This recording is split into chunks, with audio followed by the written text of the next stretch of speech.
24 uur hulplijn. O gente pode chamar que hora que tá, pero também um momento que não pode chegar dentro um caminho mínimo questions asked, pero que pode atender que crise no momento aí. Então, queremos, no momento que a gente está na etapa final, onde está em nossa mês, se está logra para não fazer mês daño, é a última coisa que também que hace te conta uma história.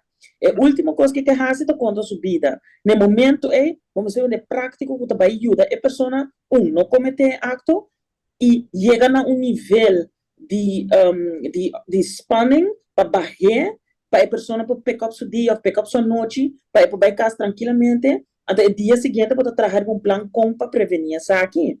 Essa aqui está eigenlijk, está precisamente, está contente para trazer adiante. Para sobre a hora que eu gente tem etapa aí, que remi para poder essa entrevista com ele. Eu tenho que ver na coisa concreta, coisa prática, como está a pessoa veilig para sua mês.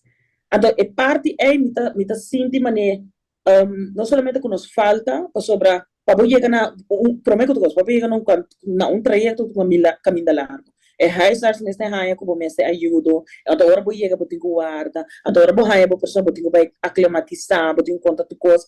Bom, não também chega aqui que problema tá, porque se nada pisou, vou ter estado suicidal, vou me estar actuando de viagem. Essa é da pone de mi emoção, então mané van falam de que linha de desenvolvimento de conta prevenir suicídio.